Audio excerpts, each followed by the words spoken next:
Cubs fans, it's April 28th. The Cubs are 17-12. Let's evaluate them through their first 29 games here on the Setup Man.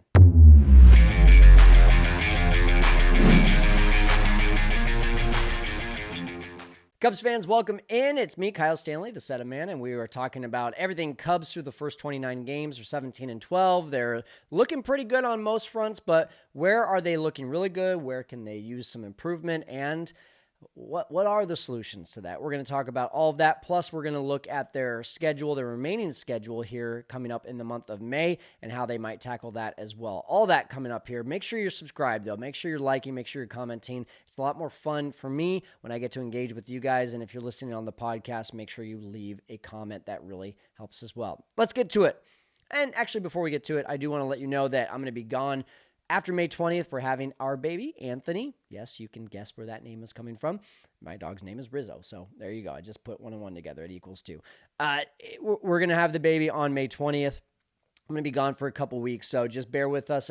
Alex and Ty are going to be doing still a tremendous job with the post-game shows. If you haven't been watching those are a ton of fun. And I'll be probably doing a breakdown or two during that time, but I'm going to be in full dad mode. Not sorry. All right, let's get to it with the first 29 games here. Cubs are 17-12. In 2024, they were 18-11. In 2023, they were 15-14. So they're somewhere in between there. Now, both of those squads, of course, had their major breakdowns in May. And we want to see this version's team of 2025 not go through all that. However, I think that there's still things to be on the lookout for that are both trending towards them not going down that road, but also trending towards them potentially going down a slippery slope if they don't address it now. So the first thing I want to talk about is what's going well. Well, the offense is absolutely phenomenal, minus these last 2 games against the Phillies. And it was honestly a really disappointing end to a homestand. At 5-1 going into Saturday and Sunday, you figure you win 1 game, you could win it 6 out of 8 during a homestand against the Dodgers, the Phillies, and the Diamondbacks. Yes, please. They end up winning 5 out of 8, which I guess is still okay. But they're first in runs per game. They're second in OPS. They're third in slug. They just seem to be doing it all over the map. It's a balanced lineup, aside from Dansby Swanson, which is just the most frustrating thing in the world. I don't see any holes in this lineup. And I guess aside from the fact that when Craig Counsell thinks it's a better idea to put Justin Turner at first base than Michael Busch, don't get me started on that. Now, in terms of the stolen bases and the base running, that's part of why this team is number 1 in runs. It's not part of why they're number 1 in slugging or OPS, but it is why they're in the top 4 runs. So 44 stolen bases through 29 games. The second team to the Cubs who lead the majors in stolen bases are the Brewers at 37 stolen bases. They played the exact same number of games. This team not only steals the bases, they are also taking the extra bases, which is really fun to watch, whether it's turning a double into a triple, a single into a double, taking first to third, scoring on a single with a man on second, and not just being idle at third base. These are all the things that the Cubs are doing extremely well. What's one major difference? It's Quentin Berry. It's not waving Wendell over there. It's not waving home Willie. It's Quentin Berry. He's making great decisions at third base, but he's also helping this team to get better mentally on the base paths. And you can just tell there's a lot of research that's going into studying the other pitchers to know when to steal bases as well. So that's been really fun. And of course, the team leader in stolen bases, Pete Crow Armstrong at 12. We'll talk about him more in a second here. Kyle Tucker.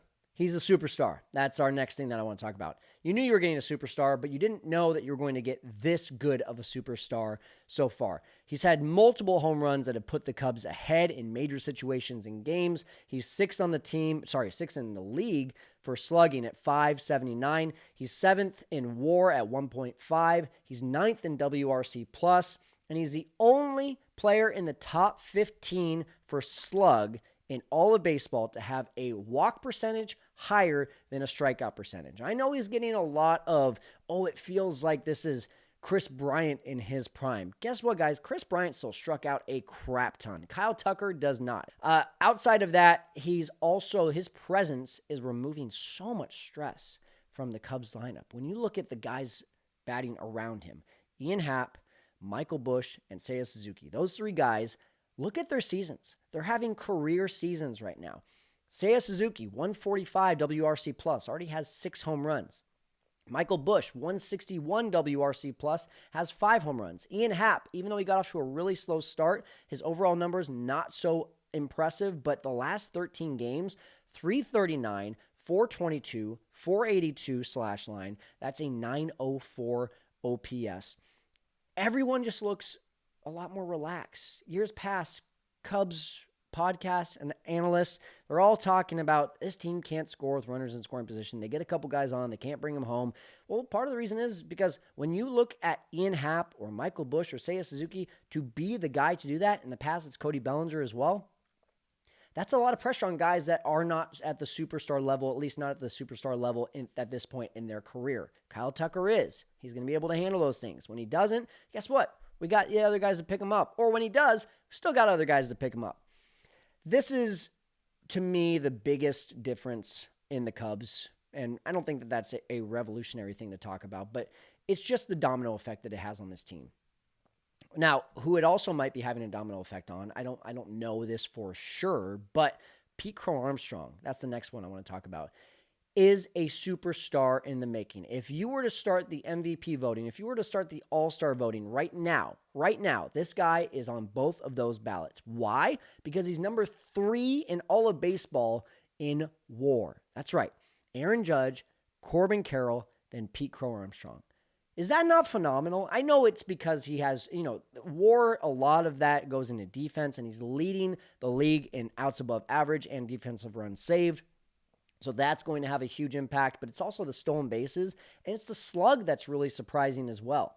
This guy has an OPS in the mid-800s, plus the amazing defense, plus the amazing speed, and he's cut down on the strikeouts this year. He's not chasing as much. He's still not walking at the rate that you want to see, but everything else has been really, really good. And so I am incredibly high on PCA right now, and I will say the only thing that concerned me was he had a really good August and September last year. Was that a streak or was that an adjustment? I think what we're seeing right now is that was an adjustment. That is who we are seeing moving forward. Now, is he going to have an 800s OPS every single month of the season? No, I think he's going to have a couple down months during the season, but I've recalibrated my expectations from PCA from a offensive standpoint. I think this guy can be an 800 OPS player. I think he may steal 50 bases this year, and I think he has a chance to hit 20 home runs. He's already got 5 home runs, and all of those have come in, the last 15 games? And if he keeps doing this without making errors and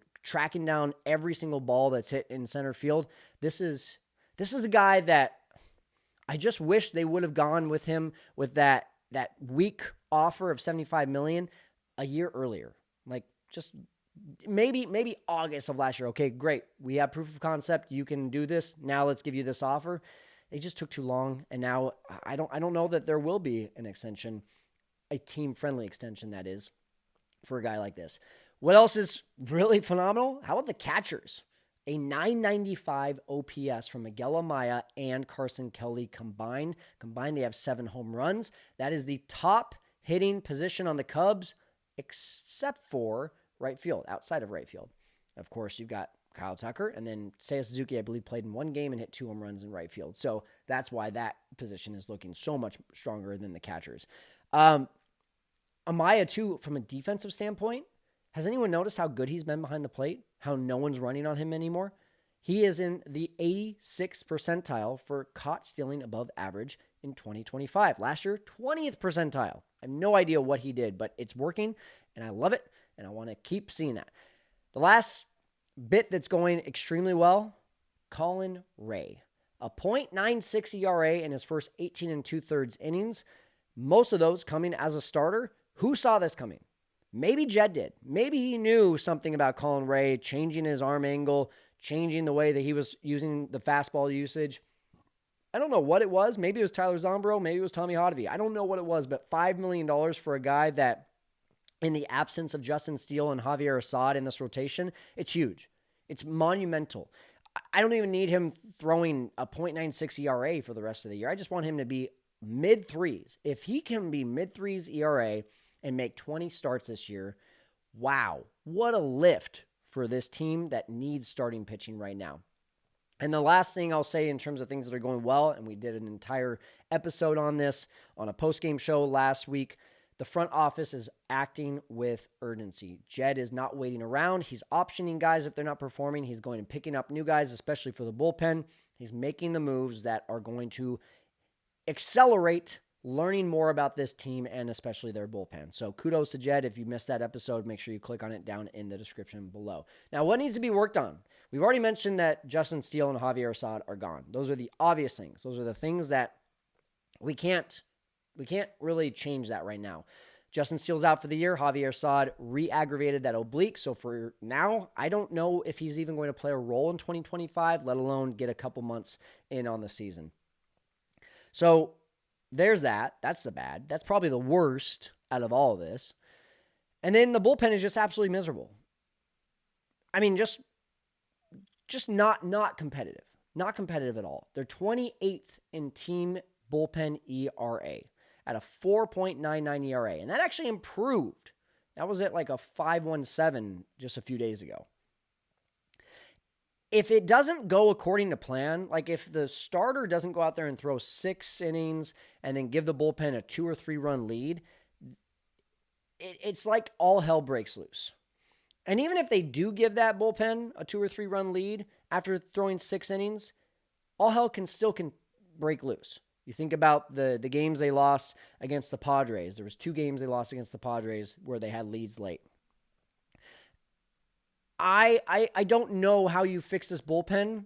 I don't know how Jed has fixed it in the past. I mean, I know how Jed has fixed it in the past. He just made moves that look kind of low leverage, but ended up paying off. Nate Pearson, Tyson Miller, Jorge Lopez. He's trying to do that right now. He's trying. I just don't understand why we always have to go through this in April, and I'm not going to beat the dead horse. But right now, this team has 6 blown saves. 6 blown saves so far. Last year was somewhere around 25. We're on pace to beat that. Not in a good way. We're on pace to have more blown saves in 2025 than we did in 2024. Only 7 saves total. They have nearly the same amount of saves as they have blown saves. That's what we call a nearly 50% save rate. That's not good. You want to be in the 80s. Now, keep in mind, again, I've talked about it again and again and again. If Brad Keller comes in and blows a lead in the 7th inning, that's considered a quote-unquote blown save, even if it's a 1-run lead. So I don't always like to look at the blown saves, but in this situation, it feels heavy. You can feel that the stat matches up with your feelings. And they're just not striking out a lot of guys. 89 strikeouts to 52 walks. The 89 strikeouts for bullpen strikeouts is one of the lowest in the league. That's a 1.7 strikeout to walk ratio. You need to see that be at least 2, ideally closer to 2.5. The fact that the bullpen just walks and walks and walks guys. Julian Merryweather in the 10th inning walked 3 guys. He was close on a few pitches that could have gone either way, so I give him that. But you just can't do that. And it's so frustrating to continue to watch the bullpen come in and just squander great starts. Jameson Taillon was phenomenal on Sunday night. Aaron Nola was phenomenal, and yes, that's a word right now. But Jameson Taillon kept the Cubs in the game. The offense couldn't make any noise. All you needed was just go out there and be competitive in the 10th inning, and Julian Merryweather was not, unfortunately. Defense. Let's talk about defense, specifically at third base. You talk about the bullpen being bad. The defense at third base is bad. 5 different third basemen with 6 errors. I say 6 errors because I don't know if you saw this. Gage Workman's, who is no longer a Cub, he's now a White Sox, which it's great. He's going to get some opportunities over there. Gage Workman's error was removed off of that first, the leadoff error by Shohei Ohtani against the Dodgers that turned into a 3-run home run was removed and turned into a single. Meanwhile, the ball that got under his glove against the Diamondbacks, even though the Cubs appealed it, still remains a quote-unquote double. Whoever's in the MLB front office doing these things, the official scores, you're wrong. You're wrong. It's bad. I don't know what your incentive is to give Shohei another hit. I don't know what your incentive is to not give Gage Workman an error, but those are things that I learned at the age of 8 years old are errors. Get it right or find someone else to have that role. So, in other words, the Cubs' third baseman should have like 8 or 9 errors. Instead, they only have 6. The whole team has 16 errors. And there's been another 3 or 4 misplays. You saw Vidal Brujan's play yesterday where he backed up instead of coming in to get that ball with Trey Turner going down the line, plus he double clutched. You got to know what you're doing here. And I don't know why Craig isn't just saying Jon Berti, who had a great offensive series against the Phillies finally. I don't know why he's not just giving Jon Berti every single day over there. Why are we even messing with Vidal Brujan? Why are we messing with Justin Turner even in the one game that we have? Just put Berti over there until we can figure out what the other solution is. And we're going to talk about that here in a little bit. Speaking of which, the overall defense for the Cubs just got done with a string of 7 straight games with an error in which they had 11 errors during that 7-game streak. They're 20th in errors committed, not in a good way, in the bad way. So essentially they made the 10th highest amount of errors in baseball, and in fielding percentage, also 20th. 17th in outs above average at -1 as a team. Wow. When Pete Crow Armstrong is leading the league with, 6 or 7 outs above average, and your whole team is a -1? Let's put that in perspective there for you. And somehow, I don't know how this is, somehow, even though they're 17th in outs above average, they're 2nd in defensive runs saved. So apparently they're making really good plays to save runs during those times. I don't know how that works. Now, how do you fix this? How do they fix all these situations? Because this is not sustainable. To just say, hey, the offense is going to go out there and they're just going to put up 10 runs every single game, it's not sustainable. Most teams don't win championships with offense. They win it with a balanced offense and then really good pitching and really good defense. So number one is, with this idea of the offense not being sustainable, you have to fill in the holes. Third base, Matt Shaw needs to figure it out down in the minors. I'm sorry to put that kind of pressure on this kid. I think if anyone can take on the pressure, it is a guy like Matt Shaw. It hasn't happened yet, by the way. Since going down to AAA, he's batting 192 with 1 error in 58 innings. So the defense has been fine, but 192 is not going to cut it. Now, he is 4 for his last 9 with a home run and a double. But I don't know what happened with Matt Shaw. Maybe it was the oblique thing during spring training that it just felt like he was kind of rushed and he doesn't have a swing down. He did get off to a slow start last year as well in the minors, so there's at least that. You can see him potentially being a slow starter, but an entire month of not hitting is not going to yield the type of results that you want in a third baseman for the future. So in my eyes, unless the Cardinals would actually go and do a deal with the Cubs to send Nolan Arenado here, who, by the way, is on the back end of his career. So you're really getting a guy that is going to be good for maybe 2 years at most. Matt Shaw just needs to figure this out. He needs to put on his big boy pants. He needs to talk to PCA. He needs to say, hey, you struggled. What did you do to get better? And he needs to figure this thing out, because right now, the solution the Cubs have with Berti and Turner and Vidal Brujan, it's not sustainable even for another 2 weeks. So please, Matt Shaw, please figure this out. Bullpen, you just need to stop walking guys. And it sounds so simple, but just stop walking guys. This isn't about going and acquiring someone right now. The Cubs have, think about how many acquisitions have been made with Cosgrove and Pomeranz and Chris Flexen and, oh gosh, I can't even think of who am I missing. Every single day for the last 3 weeks, it feels like there's been a new acquisition to the bullpen. Just go in there and throw strikes. I don't know how to make it simpler. Cade Horton, you might be getting called up quicker than you think, even though his walk rate is not exactly better either. His walk rate's close to 17, but he is also getting a lot of swing and miss, and his stuff looks electric. From a starter's perspective, if the Cubs can just get quality starts out of their starters, avoiding the types of starts that Ben Brown had the other day. We don't need a Jameson Taillon 7 innings, 1 run every time. We don't need a, Shota 2024 version, 7 innings, 0 runs, 1 run. We don't need that. We just need 6 innings, 3 runs. 6 innings, 3 runs. This offense will keep you in the game if you can go out there and just put up a quality start as a starter. You would like to see Shota step up and be 2024 version of Shota Imanaga and be that ace, especially since Justin Steele's gone. But I'm just, right now, as a starting pitcher, the Cubs are probably going to get a starter at the deadline, maybe even before. I think that's inevitable at this point. I think it has to happen or else they're just not serious. It might cost a lot of money or a lot of prospects, I should say.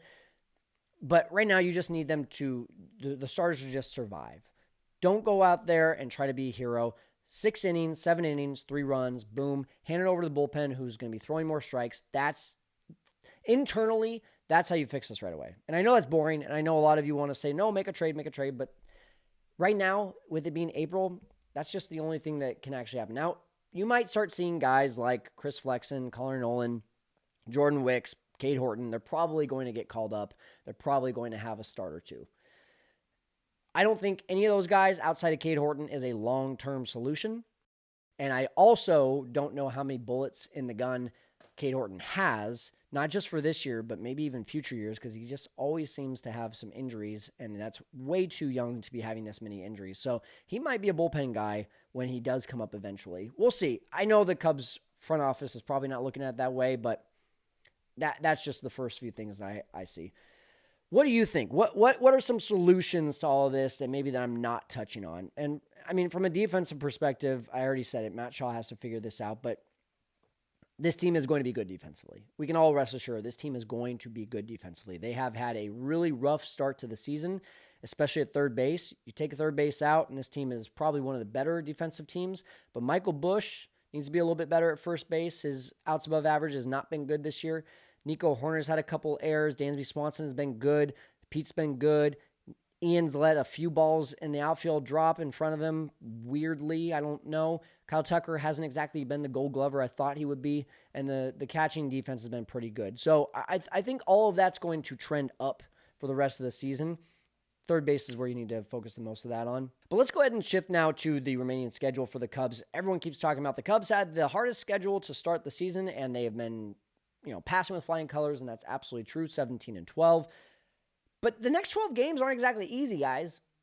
Pirates, Brewers, Giants, Mets for the next 12 games. Pirates, you're going to see Paul Skeens, I believe, in this upcoming series. Brewers are no pushover. They never are. And then the Giants and Mets are two of the top teams in baseball. So it's not behind them. They still have another 12 games here where it's like, okay, you still got to get through some tough opponents. It's the following 15 games: Rockies, Marlins, White Sox, and Reds. Now, the Reds are also not a pushover. They're on a little bit of a heater right now as well, and they're expected to probably finish second or third in the division this year. The White Sox, the Rockies, and the Marlins, some of the worst teams in baseball. Rockies are the worst team in baseball. Is this good, or is this a potential trap? And what I want to look at is 2024. Because I don't know about you, I felt like the Cubs played down to their competition multiple times last year. So let's take a look.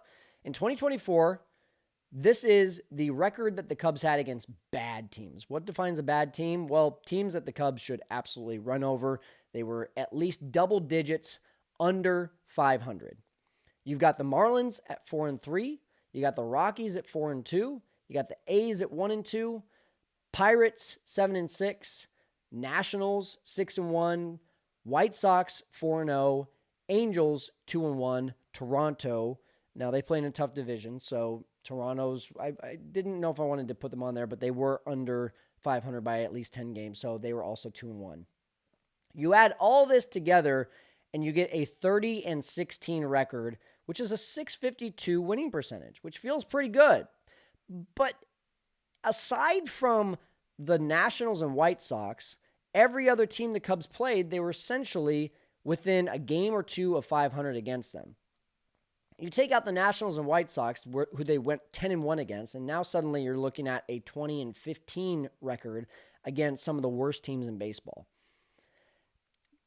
So that's the worry that I have going into this quote-unquote easy schedule, is that if you don't go 10-5, 11-4 against that 15-game stretch of the Rockies, Marlins, White Sox, and Reds, it feels like there's that kind of pressure. The biggest thing here is with these 15 games coming up, do you really think that you're happy if the Cubs go up against these 15 games and come out 10-5? I think the answer to that is no. I think you have to pound these teams into the ground.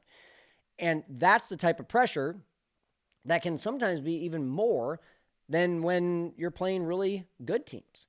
It's kind of like this. I don't know about you, but Javi Baez, when a ball was hit right at him, you were like, oh boy, you kind of tighten up. You expect to make that play for that reason. You're like, ugh. Whereas if it was an amazing play, he would always amaze you. It's like when he was expecting not to make that play, he made the play. But when you expect to make the play, it would kind of be a toss-up. That's kind of how I look at these situations with these bad teams. You expect them to pound them into the ground. And if they don't, then where do we stand? How good is this team? So I think the month of May is going to be extremely telling for the Cubs. It wasn't the month of April. It's the month of May. The month of April, absolutely. Great month. Even if they lose the next 2 games, you wanted to be around 500, 17-14 after April. I'll take it. It's the month of May that if the Cubs do not pound these teams into the ground, not the Mets and the Giants, probably not even the Brewers as well, it's the other teams, they don't pound them into the ground, where are we standing on this team? Let me know in the comments. That's it for this episode of The Setup Man. I'm going to go put my arm on ice. We'll see you later, Setup Nation.